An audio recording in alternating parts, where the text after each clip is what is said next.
The World War was the most, or one of the most destructive conflicts in history.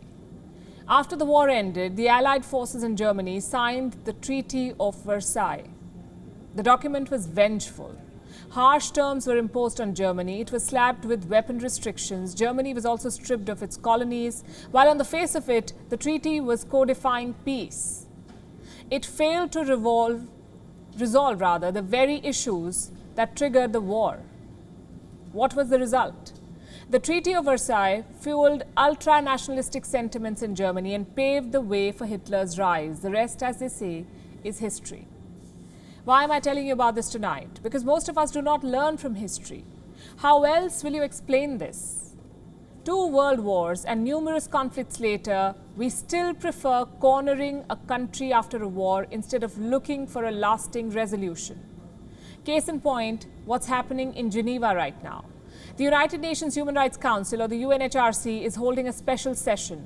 On its agenda is Israel, a country that has just come out of an 11-day-long conflict with Gaza. Both Israel and Gaza claim victory. Both fired rockets at each other. Both sustained casualties. But in the eyes of some nations, it is Israel alone that must be held accountable. Israel is being accused of war crimes, and some UNHRC members want an arms embargo against Israel. Hence the special session. It was called to address the quote-unquote grave human rights situation in occupied Palestinian territories. Who requested for this session? You wouldn't believe if I told you. It was Pakistan. This serial human rights abuser is a member of the United Nations Human Rights Council. Sounds paradoxical? Wait till you hear about the other members. China is one of them, a country that carries out human rights abuses on an industrial scale, as we've told you. Let me give you a quick primer. The United Nations Human Rights Council was founded in the year 2006. Its aim was to promote and protect all human rights around the globe. 47 states were tasked with the job. The Council's membership is rotational. So elections are held every 3 years. Members are elected by the General Assembly through direct and secret ballot. 13 seats are reserved for African states, 13 for states in the Asia Pacific, 8 for Latin American and Caribbean countries, 7 seats are for Western European and other states, and 6 seats for Eastern European countries. So does the Council ensure equitable seat distribution? Clearly it does. Well done on that count. But what about merit? Does the Council ensure that those being tasked with protecting human rights or delivering justice in cases of human rights abuse are not guilty of abuse themselves? Let me answer this with another question. Which countries come to your mind when you think of human rights abuse? I can guarantee you all of them are members of UNHRC. China, check. Pakistan, check. Russia, it was elected unopposed. So was Cuba. Is this a mockery of a multilateral body, or is it a mockery of human rights?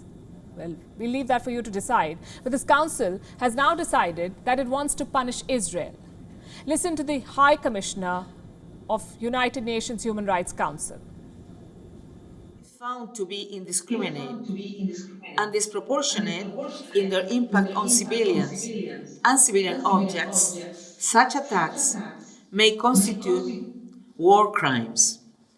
On the other hand, it is also a violation of international humanitarian law to locate military assets in densely populated civilian areas or to launch attacks from them.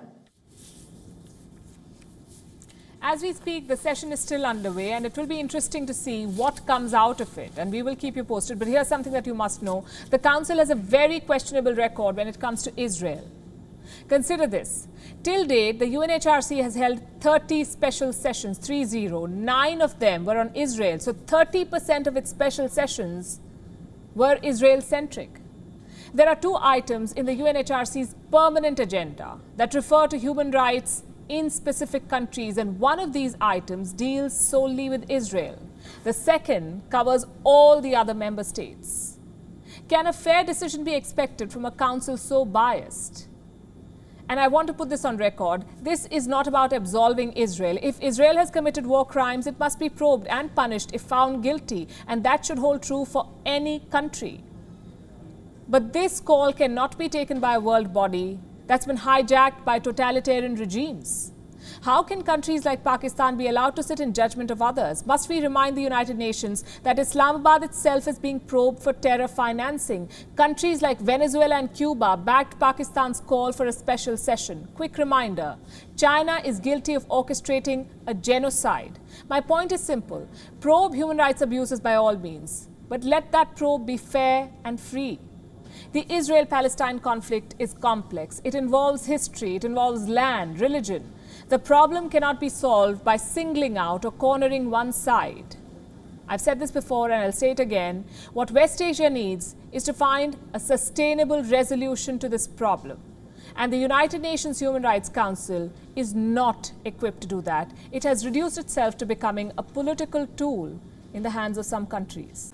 WION is now available in your country. Download the app now and get all the news on the move.